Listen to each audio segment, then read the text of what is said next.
اور اللہ تعالیٰ تو رحمت کے وعدے فرماتے ہیں. حدیث پاک میں آتا ہے کہ جب شیطان نے بہکانے کے لیے قسمیں کھائیں اور کہا کہ اے اللہ میں تیرے بندوں کو بہکاؤں گا دائیں سے بائیں سے آگے سے پیچھے سے وَلَا تَجِدُ أَكْثَرَهُمْ شَاكِرِينَ، اللہ یہ اکثر تیرے ناشکرے ہوں گے. تو اس وقت فرشتوں کو بڑی حیرت ہوئی، کہنے لگے اے اللہ اولاد آدم کے لیے تو مشکل بن گئی. پوچھا کیسے؟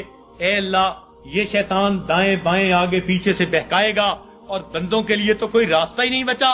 اللہ تعالیٰ نے فرمایا کہ میرے فرشتوں یہ دو سمتوں کو بھول گیا، ایک نیچے کی سمت ایک اوپر کی سمت.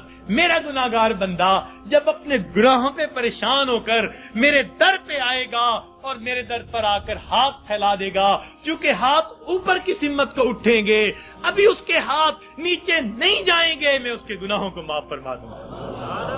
اور جب میرا بندہ اپنے گناہوں سے پریشان ہو کر اپنے سر کو سجدے میں ڈال دے گا، کیونکہ نیچے کی سمت سے شیطان اثر انداز نہیں ہو سکتا، میرا بندہ ابھی سر نہیں اٹھائے گا، میں اپنے بندے کے گناہوں کو معاف فرما دوں گا. تو شیطان نے ایک قسم کھائی تھی فَبِعِزَّتِكَ، اللہ تیری عزت کی قسم میں تیرے بندوں کو بہکاؤں گا. اللہ تعالیٰ نے اس کے جواب میں فرمایا شیطان مردود تو قسمیں کھاتا ہے میرے بندوں کو بہکانے کے لیے ورغلانے کے لیے. ذرا میری بات بھی سن لے کہ میرے بندے بتقاضائے بشریت گناہ کرتے رہیں گے اگر اپنی موت سے پہلے سچی معافی مانگیں گے. فَبِعِزَّتِي وَجَلَالِي، مجھے اپنی عزت کی قسم مجھے اپنے جلال کی قسم میں ان کی توبہ کو قبول کر لوں گا.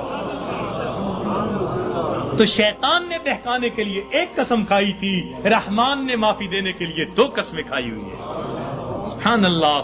اس لیے اللہ تعالیٰ کی ہر صفت کا ایک نام ہے لیکن رحمت کی صفت کے دو نام ہیں، رحمان اور رحیم. اور کوئی صفت ایسی نہیں جس کے دو نام ہو سوائے رحمت کی صفت. وہ تو اتنا کریم آقا ہے، وہ تو بخش کے خوش ہوتا ہے، وہ تو معاف کر کے خوش ہوا کرتا ہے. میں ایک مرتبہ بچیوں کو پردے میں درس دے رہا تھا، ایک جامعہ کی دور حدیث کی بچیاں تھیں. تو ان سے میں نے سوال پوچھا کہ بتاؤ دنیا میں سب سے آسان کام کیا ہے؟ ایک بچی نے جواب دیا کہ اپنی ماں کو منانا. میں نے پوچھا وہ کیسے؟ کہنے لگی جی کہ ہمارا یہ تجربہ ہے کہ ماں اگر اپنے بیٹے سے ناراض بھی ہونا تو بیٹی سے پوچھتی پھرتی ہے اس نے روٹی کھا لی، اس کا بستر تو نے بنا دیا، اس کے کپڑے تو نے ٹھیک کر دیے. اب اوپر سے ناراض پھر رہی ہے مگر ماں کی مامتا اس کو مجبور کر رہی ہے، لہذا بیٹی سے پوچھتی پھرتی ہے، بیٹی کے ذریعے اس کو کھانا پہنچا رہی ہے، دل سے ناراض نہیں. خفا تھی، بچے نے ستایا مگر دل سے خفا نہیں، اس لیے پوچھتی بھی پھر رہی ہے کہ بچے کو سب چیزیں مل گئیں یا نہیں مل گئیں. تو وہ کہنے لگی کہ جب ماں کی مامتا کا یہ حال ہے تو ماں کو منانا بہت آسان ہوتا ہے. میں نے کہا ہاں ماں کو منانا آسان صحیح، پھر بھی ماں کے پاس آنا پڑتا ہے. بچہ آ کر کہہ دے امی معاف کر دیں، ماں معاف کر دیتی ہے. بچہ آ کر ماں کا جسم دبائے، امی معاف کر دیں، معاف کر دیتی ہے. ہاتھ جوڑ دے، معاف کر دیتی ہے. اگر پھر بھی معاف نہ کرے، بچہ رو پڑے، ماں سے کبھی بیٹے کے آنسو نہیں دیکھے جاتے. کتنی ناراض کیوں نہ ہوگی جب دیکھے گی بچہ آنسو بہا رہا ہے، اپنے دوپٹے کے پلو کو لے کے آنسو پوچھے گی، کہے گی بیٹا رو نہیں، چل میں نے تجھے معاف کر دیا. تو ماں کو منانا دنیا میں اتنا آسان ہے. بچیاں کہنے لگیں، میں نے انہیں اس وقت بتایا کہ دیکھو ایک اور ذات ہے جس کو منانا ماں کے منانے سے بھی 70 گنا زیادہ آسان ہے، اور وہ پروردگار عالم کی ذات ہے. ماں کو تو پھر بھی زبان سے کہنا پڑے گا، پاؤں پکڑنے پڑیں گے، ہاتھ جوڑنے پڑیں گے، آنسو بہانے پڑیں گے. ایک وہ پروردگار ذات ہے جس کے سامنے بندہ تنہائی میں بیٹھا ہو، فقط دل کے اندر نادم ہو جائے، دل کے اندر شرمندہ ہو جائے اور دل میں پکارے پروردگار گناہوں کی معافی چاہتا ہوں، میں نے سچی توبہ کر لی، اللہ میں نے سلو کر لی، مجھے اپنا بنا لے، شیطان کے پنجے سے چھڑا لے. کوئی ہاتھ نہیں ہلایا، کوئی اس نے زبان سے لفظ نہیں نکالا، فقط دل کی ندامت کو قبول کر کے اللہ تعالیٰ اپنی ناراضگی کو دور فرما دیتے ہیں. تو اللہ رب العزت کو منانا ماں کے منانے سے بھی 70 گنا زیادہ آسان ہے. تو اپنے رب کو منا لیجئے.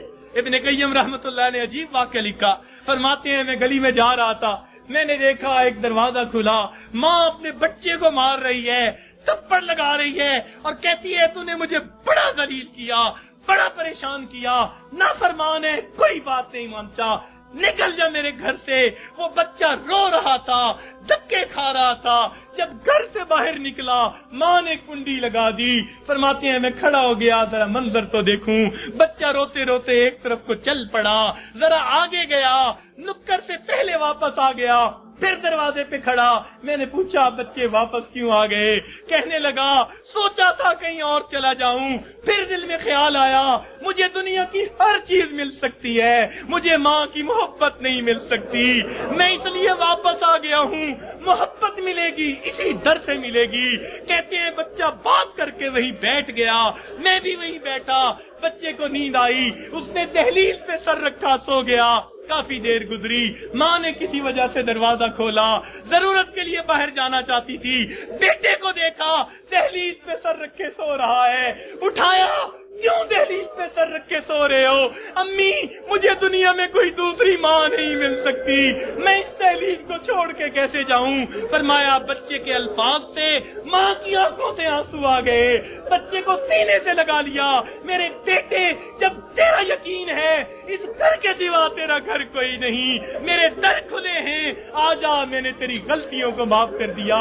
فرماتے ہیں جب گنہگار بندہ اپنے رب کے دروازے پہ اس طرح آتا ہے اور کہتے ہیں رب کریم میری خطاؤں کو معاف کر دے، میرے گناہوں کو معاف کر دے، اے بے قصوں کے دستگیر، اے دکھی دلوں کو سکون دینے والے، اے غمزدہ دلوں کو تسلی دینے والی ذات، اے پریشان دلوں کو سکون بخشنے والی ذات، اے بے سہارا لوگوں کا سہارا بننے والی ذات، اے گناہوں کے پردوں میں، گناہوں کو اپنی رحمت کے پردوں میں چھپا لینے والی ذات، تو میرے لیے رحمت فرما دے، مجھے در در کے دھکے کھانے سے بچا لے، اللہ اپنی ناراضگی سے بچا لے، میں سلو کرنے کے لیے حاضر ہو گیا ہوں، پروردگار آئندہ نیکوکاری کی زندگی عطا فرما۔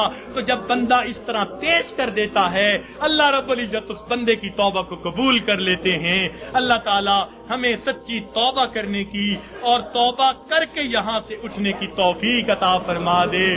وآخر دعوانا ان الحمد